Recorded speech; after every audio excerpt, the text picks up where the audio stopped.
Salam sejahtera dan semoga kita semua dalam perlindungan Tuhan Yang Maha Esa.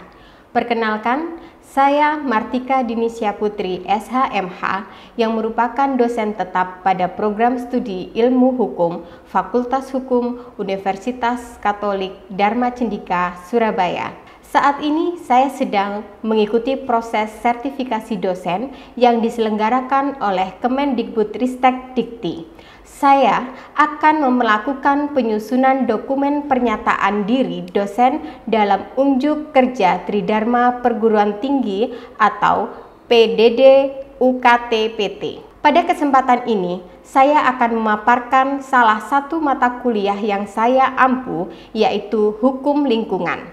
Saya mengajar mata kuliah Hukum Lingkungan pada semester ganjil tahun 2024-2025 dengan bobot SKS 2 SKS. Dan mata kuliah Hukum Lingkungan merupakan mata kuliah wajib yang ditempuh oleh mahasiswa semester 5 dengan kode HK 24533 dan telah dinyatakan lulus pada mata kuliah Hukum Administrasi Negara. Adapun deskripsi mata kuliah Hukum Lingkungan, yaitu mata kuliah yang bertujuan untuk membekali mahasiswa terkait dengan kebijakan dan peraturan perundang-undangan di bidang lingkungan hidup yang mencakup asas, hak, dan kewajiban, kewenangan, serta kelembagaan. Mahasiswa juga belajar memahami instrumen dalam pengelolaan maupun instrumen dalam pengendalian lingkungan hidup.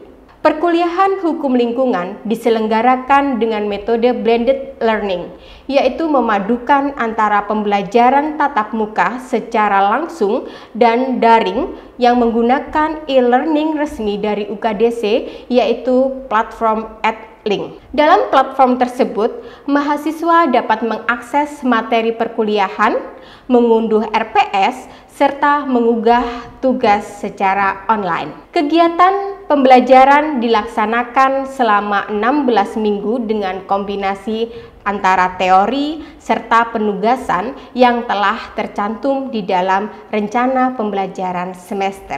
Adapun capaian pembelajaran program studi yang dibebankan pada mata kuliah Hukum Lingkungan meliputi CPL 2, yaitu mahasiswa mampu menguasai konsep teoritis ilmu hukum. CPL 3, yaitu mahasiswa menguasai pengetahuan dasar tentang sejarah dan aspek teoritis bidang-bidang hukum positif di Indonesia. CPL 4, mahasiswa menguasai pengetahuan tentang prinsip-prinsip serta langkah-langkah penyelesaian masalah atau kasus hukum melalui berbagai metode.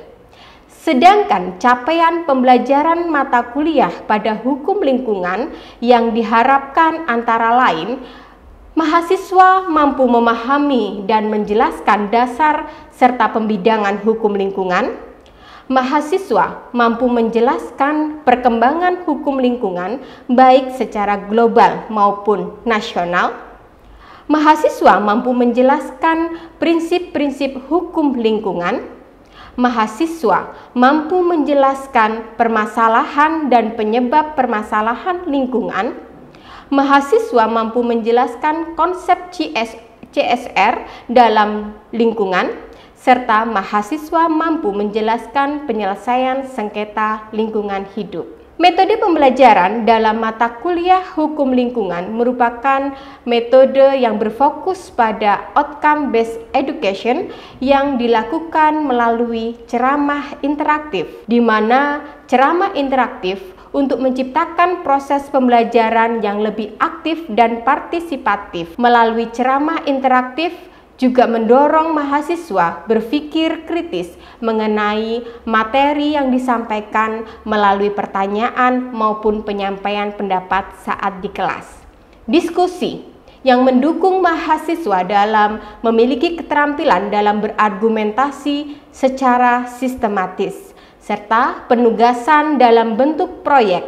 Mahasiswa diminta menyusun proyek dalam penyelesaian masalah lingkungan di Indonesia sebagai bentuk implementasi dari materi yang telah dipelajari melalui program kreativitas mahasiswa. Adapun bahan kajian dalam pembelajaran hukum lingkungan meliputi literatur yang terkait dengan hukum lingkungan, artikel sebagai pendukung, dan juga peraturan perundang-undangan yang terkait dengan lingkungan yang masih berlaku di Indonesia. Adapun materi pembelajaran dalam satu semester meliputi pengertian, tujuan, dan pembidangan hukum lingkungan, kesadaran lingkungan, regulasi lingkungan global serta perubahan iklim dan globalisasi, regulasi lingkungan secara nasional, permasalahan dan faktor penyebab masalah lingkungan, kesadaran lingkungan, studi kasus masalah lingkungan di Indonesia, konsep dasar CSR dalam hukum lingkungan, serta penyelesaian sengketa lingkungan baik secara administratif, peradilan pidana maupun peradilan perdata. Sistem penilaian pada mata kuliah hukum lingkungan meliputi partisipasi, yakni antara lain kehadiran, keaktifan mahasiswa dalam berdiskusi di kelas, baik dalam bentuk pertanyaan maupun menjawab pertanyaan dengan bobot penilaian 20%.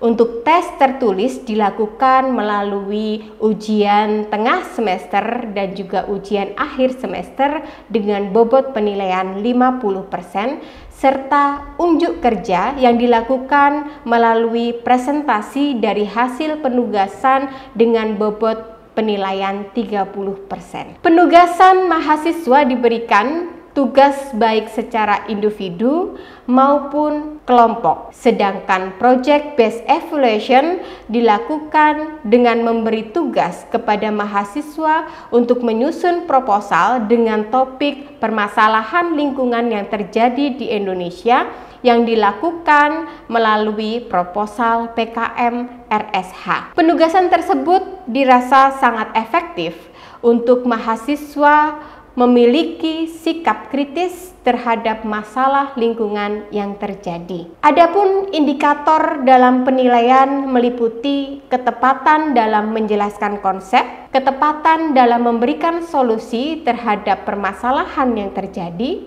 kesesuaian jawaban terhadap tugas yang diberikan, keaktifan dalam diskusi maupun pengerjaan tugas, kejelasan dalam presentasi, serta kualitas dalam penyusunan proposal PKM RSH. Demikian pemaparan mata kuliah hukum lingkungan yang diajarkan pada program studi ilmu hukum Fakultas Hukum Universitas Katolik Dharma Cendika Surabaya. Berikutnya adalah cuplikan video praktik mengajar yang saya lakukan pada pertemuan kelima dengan topik permasalahan lingkungan hidup dan faktor permasalahan lingkungan hidup. Selamat siang teman-teman. Selamat siang.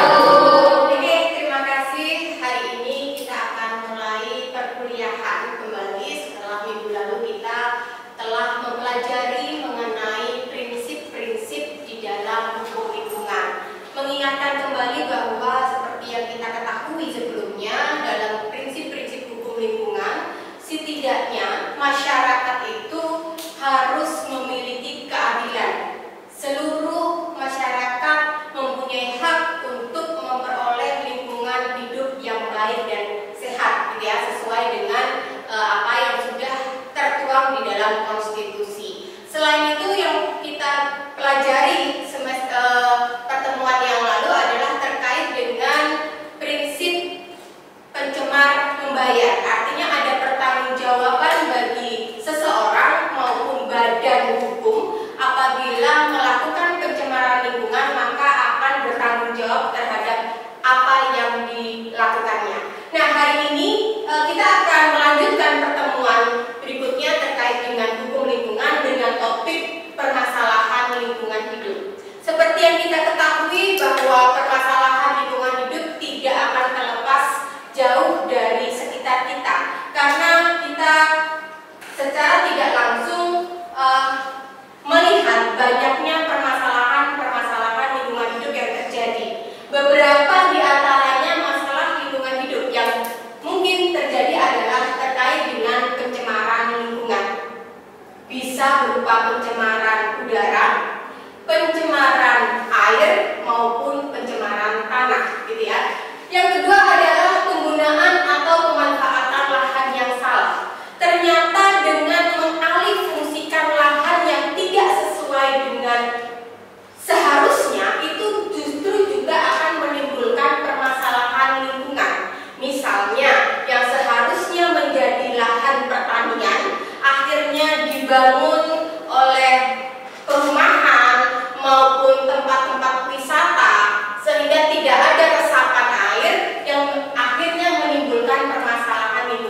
yang mana ada suatu zat atau energi yang dimasukkan atau diintroduksikan ke dalam suatu lingkungan, baik sengaja maupun tidak sengaja oleh aktivitas masyarakat maupun badan hukum atau korporat begitu ya, yang menyebabkan terjadinya perubahan lingkungan sehingga terjadi yang namanya pencemaran.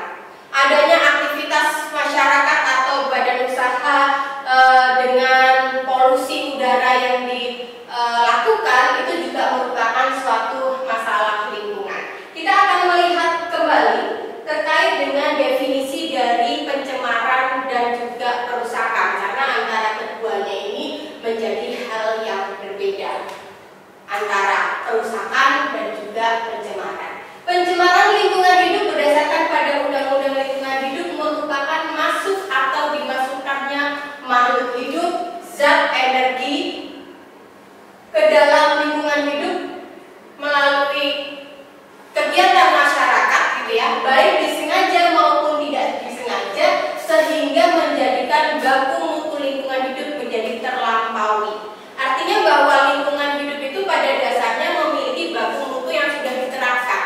Tetapi ketika ada aktivitas masyarakat termasuk korporat di sini yang melampaui baku mutu lingkungan, inilah yang menyebabkan terjadinya pencemaran lingkungan. Ambil contoh misalnya kita akan memasukkan satu gelas air gitu ya, kita masukkan ikan gitu ya, lalu kita masukkan satu butir deterjen, mungkin tidak akan terjadi apa-apa karena air masih bisa memperbarui kan gitu ya. Tetapi ketika deterjen itu kita masukkan 2 sendok gitu kan, maka yang terjadi ikan tersebut akan mati misalnya seperti itu. Karena apa? Karena sudah melampaui baku mutu yang bisa diterima oleh lingkungan. Itulah yang disebut dengan pencemaran lingkungan. Jadi kalau kita ketahui bahwa pencemaran lingkungan itu bisa pencemaran udara, air maupun tanah. Sedangkan perusakan lingkungan hidup merupakan tindakan seseorang maupun badan hukum yang tentunya menimbulkan perubahan secara langsung maupun tidak langsung, baik yang sifatnya fisik, kimia, hayati, sehingga melampaui kriteria baku kerusakan lingkungan. Artinya bahwa masalah lingkungan itu terjadi ketika baku mutu lingkungan maupun baku kerusakan itu terlampaui. Kalau masih aman, mungkin tidak akan terjadi permasalahan lingkungan. Tetapi ketika aktivitasnya itu sudah melampaui baku mutu lingkungan maupun baku mutu kerusakan, maka akan terjadi permasalahan lingkungan hidup. Berikutnya ini ada beberapa berita yang terkait dengan pencemaran yang terjadi di seluruh dunia, gitu ya, bahwa pencemaran ini menjadi isu yang sudah global. Tidak hanya terjadi di Indonesia, di Surabaya, tetapi juga sudah menjadi isu secara global atau internasional, bahwa pencemaran atau masalah lingkungan itu terjadi bukan hanya pada akhir-akhir tahun ini saja, melainkan sudah terjadi lama sekali gitu ya. Misalnya di London itu terjadi di tahun 52 dan juga 62. Ini terkait dengan kabut yang dikeluarkan oleh pabrik begitu ya. Nanti kalian bisa perhatikan. Lalu ada terkait dengan yang terjadi di Jepang pada tahun 50, yaitu Minamata, terkait dengan pencemaran air karena adanya kebocoran yang terjadi di sungai, di mana sungai tersebut menjadi salah satu sumber yang dibutuhkan oleh masyarakat. Semua aktivitas masyarakat menggunakan air yang ada di sungai tersebut, sehingga terjadinya banyak warga yang menjadi korban. Nah, kalau kita perhatikan bahwa masalah lingkungan hidup itu sama halnya seperti penyakit, ya, yang secara berlahan-lahan itu akan menimbulkan masalah yang sangat besar. Teman-teman, kita juga perlu memahami terkait dengan faktor-faktor yang menyebabkan terjadinya masalah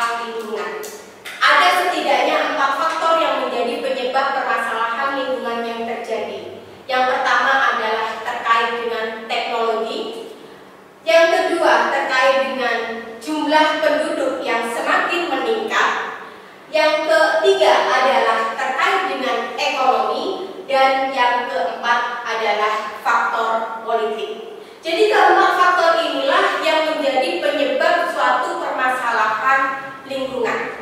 Faktor penduduk, jumlah penduduk yang semakin meningkat tentunya juga akan menimbulkan permasalahan baru. Misalnya akhirnya sumber daya alam yang digunakan akan semakin banyak terkuras begitu dan sebagainya. Kira-kira apakah dari apa yang saya sampaikan ada yang ditanyakan? Silakan. Bu, saya ingin bertanya, mengapa teknologi dapat menjadi salah satu faktor penyebab masalah lingkungan? Baik, terima kasih atas pertanyaannya. Mengapa teknologi menjadi salah satu faktor dari masalah lingkungan yang terjadi, gitu ya? Seperti yang kita ketahui bahwa perkembangan teknologi menyebabkan munculnya suatu industri yang berkembang, gitu ya, di mana suatu industri itu pasti menghasilkan suatu polusi-polusi yang juga akan menimbulkan permasalahan lingkungan. Mungkin kalau kita dulu belum mengetahui yang namanya kendaraan bermotor, tetapi dengan banyaknya perkembangan teknologi yang terjadi, gitu ya, tidak hanya roda 2, roda 4 dan sebagainya, dan ini semua aktivitas atau teknologi yang dihasilkan pasti memperoleh atau mendapatkan pencemaran lingkungan. Nah, itulah yang menjadi salah satu mengapa teknologi juga berpengaruh. Tetapi kita juga perlu ingat bahwa teknologi itu juga berperan untuk mencegah yang namanya pencemaran lingkungan. Jadi bahwa pada sebelumnya teknologi itu dilakukan dalam rangka untuk mengolah sumber daya alam, untuk mengolah yang namanya industri yang pada akhirnya menghasilkan pencemaran, tetapi saat ini teknologi juga dimanfaatkan untuk mencegah pencemaran itu sendiri. Misalnya dengan adanya teknologi terkait dengan kendaraan bermotor listrik maupun tenaga surya, gitu ya, ini juga menyebabkan sebagai upaya untuk mencegah yang namanya pencemaran yang terjadi di Indonesia. Mungkin seperti itu. Ada lagi pertanyaannya, teman-teman? Silahkan. Bu, saya ingin bertanya mengenai yang Ibu jelaskan. Apakah hukum lingkungan di Indonesia ini sudah cukup kuat untuk mencegah kerusakan lingkungan? Oke, terima kasih Revi atas pertanyaannya. Apakah sudah cukup efektif Undang-Undang Lingkungan Hidup terkait dengan pencegahan pencemaran, gitu ya, Revi?